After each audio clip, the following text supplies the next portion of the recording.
만약 문현배 대행은 본인의 음란물 유포 방조 혐의에 대해 검찰 조서를 위법하게 증거로 채택한 재판에서 그 내용에 대한 답변 시간을 30분으로 제한하고 재판을 끝낸다면 받아들일 수 있을지, 그리고 그러한 재판을 받아들일 수 있는 국민이 있을지 궁금합니다. 주석설을 무시한 우원식 의장의 권한대행의 탄핵입니다. 주석 헌법재판소 법에 따르면 권한대행자의 탄핵소추 발의 및 의결 정족수는 대행되는 공직자의 그것을 기준으로 한다고 되어 있습니다. 즉 대통령의 권한대행은 대통령에 준하는 정족수, 재적 의원의 3분의 2 이상이 찬성해야 탄핵 소추를 할 수 있다는 뜻입니다. 지난 2월 19일 김형두 재판관이 우 의장 측에 의견 수렴 및 논의를 한 적이 있냐는 질문을 하였고 법률 자문을 구해 진행했다며 우 의장이 사실상 여당과의 협의가 없었다고 시인을 했습니다. 이 과정에서 우 의장 측 대리인 노희범 변호사는 국회 내에서 판단이나 절차가 명백히 헌법과 법률을 위반하지 않은 경우 다른 국가기관이 개입해 옳고 그름을 판단하는 것은 매우 부적절하다고 생각한다고 발언을 하면서 탄핵을 진행했습니다. 모순적이게도 우 의장은 1월 3일 마흔역 임명을 하지 않은 최상목에 대한 권한쟁의 심판을 청구하였고 헌재는 선고 예정일 3일 앞두고 하루 안에 서류 제출을 요구하는 대학생 팀 프로젝트급 연극을 연출하였습니다. 또 헌재는 2월 3일 오후 2시에 진행될 예정이었던 사건 선고 기일을 당일 2시간 전에 연기함을 밝혔습니다. 마지막으로 헌재는 앞선 권한대행 탄핵 재판보다 먼저 최상목의 마흔역 미임명 행위에 대한 위헌이다 라는 판결을 내렸습니다. 제가 이런 생각이 납니다. 초등학교 1학년 때 옆자리 친구가 생각이 납니다. 제 색연필을 고의로 떨어뜨리고 네 거니까 네가 주워 하면서 저를 죽게 만들고, 제가 그 친구의 색연필을 떨어뜨리니까 네가 떨어뜨렸으니까 네가 주워 라고 죽게 만들었던 모순적인 친구가 우 의장과 겹칩니다. 또 대학교 팀 프로젝트 수준도 안 되고 위법 행위를 일삼는 헌법재판소가 대통령의 탄핵 심판을 맡고 있다는 것이 이 소추안이 각하되어야 할 이유 중 하나입니다. 맞습니다. 폐유된 곽종근 사령관의 증언 채택입니다. 422회 국회 임시회 국방부 장관 직무대행 청문회에서 김병주 의원이 회유를 사실상 자백을 했죠. 김병주 의원에게 회유당한 곽종근 사령관의 검찰 진술 조서를 검찰 조서의 증거 능력에 대해 공판 기일에 그 피의자였던 피고인 또는 변호인이 그 내용을 인정할 때에 한정하여 증거로 채택할 수 있다고 규정하고 있다라고 개정된 현소법을 무시하고 검찰 진술 조서를 증거로 채택하였습니다. 헌재는 그 근거로 개정되기 전 박 전 대통령의 선례 때문이다라고 공식 입장을 내었습니다. 개정된 법을 무시하고 임의로 개정되기 전에 법을 따르겠다는 말입니다. 윤 대통령이 아니라 헌법재판소입니다. 국회 입법 권한을 침해한 것을 인정한 주체는 말이죠. 여야당 의원은 연봉을 1억 6천을 받으면서 도대체 뭘 하고 있는지 잘 모르겠습니다. 박선원이 대필한 것으로 의심되는 홍장원의 메모 채택입니다. 헌법재판소가 8차 변론에서 2차 탄핵소추의 두 번째 트리거였던 홍장원의 메모를 법을 어기고 필적 감정 없이 증거로 채택하였습니다.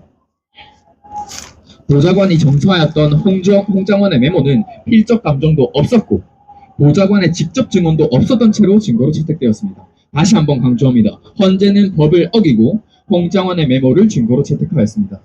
또 박선호는 스스로 시인하듯이 홍장원과 연락한 사실이 없다고 말하며 본인이 제공한 PPT에서 홍장원과의 통화한 기록을 스스로 보였습니다. 그리고 뒤늦게 필적 감정 결과가 나왔죠.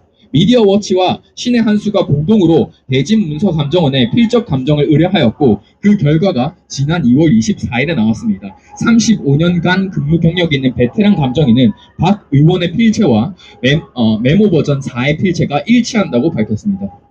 헌재는 법을 어기고 홍장원 메모를 증거로 채택하여 국민들로 하여금 헌재의 법치주의에 대한 신뢰도를 스스로 떨어뜨리고 있습니다. 저희가 헌재를 안 믿는 게 아닙니다. 헌재가 저희를 믿지 못하게 만들고 있는 것입니다. 피소추인 참여 권리 보장 거부입니다. 2월 13일 8차 변론에서 변호인단이 윤 대통령이 직접 물을 수 없냐는 요청에 문 대행이 이를 거절하며 쪽지에 써서 대리인 측에 쪽지를 넘겨라 라고 말했습니다. 이 또한 형사소송법 163조의 피고인 증인신문 참여권 보장을 명백히 위반한 사항입니다. 이 부분과 시간 제한이 맞물리며 민주적 정당성을 크게 침해하고 있습니다.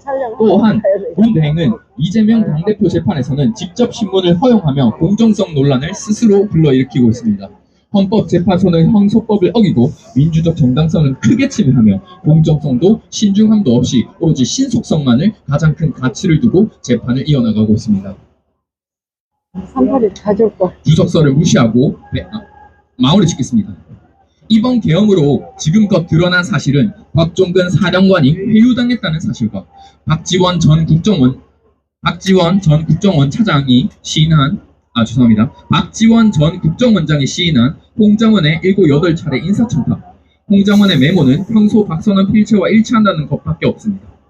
민주당이 증거로 주장하는 것은, 잘 들으십시오. 민주당이 증거로 주장하는 것은 자술서가 아닌 검찰 조서입니다. 또한 우리는 기사를 통해서가 아닌 검찰 조서 원본과 작성자를 한 번도 확인한 적이 없습니다. 12월 12.3 비상계엄 이후 민주당이 탄핵을 위해 한 일련의 행위들은 모순적이게도 그들의 부조리함, 불공정성을 여실히 드러내며 그들이 우리나라의 법치주의를 어떻게 주무르르 해왔는지, 그들이 얼마나 불법적인 행위들을 무심하게 저질러 왔는지를 드러나게 해주었습니다. 탄핵을 위한 일련의 행위들은 계엄령이 아닌 계몽령이 왜 더 적절한 단어임을 전 국민이 받아들일 수 있게 해주었습니다. 마지막으로 제 연설의 핵심 쟁점을 정리하겠습니다. 인간은 제3자의 목적과 의도를 알 수 없기에 법을 어긴 것은 그 어떠한 목적과 동기보다도 우선되어야 한다는 것이 법치주의에서 가장 핵심임을 헌법재판소가 부정하고 있습니다. 국민들이 헌법재판소를 애초부터 부정한 것이 아니라 헌법재판소가 국민들로 하여금 헌법재판소의 판결을 따르지 않아야 할 이유들을 만들어내며 스스로를 궁지로 몰아넣고 있습니다. 설령 위법, 위헌 행위가 있었다고 한들 재판 과정에서 지켜져야 할 법률들은 지켜진 채로 재판이 진행되어야 할 것입니다. 그리고 이 사기 탄핵은 공수처의 불법 영장, 국회 소추인단의 내란죄 철회 등이 이 재판을 시작하게 만들었기 때문에 헌법재판소는 책임으로부터 자유로워질 수 있는 선택을 할 마지막 기회가 남아있다고 생각합니다. 헌법재판소가 공수처, 소추인단의 불법 행위를 모두 뒤집어 써서 국민의 분노에 가루가 되는 그런 미련한 선택을 하지 않길 진심으로 바라겠습니다. 감사합니다.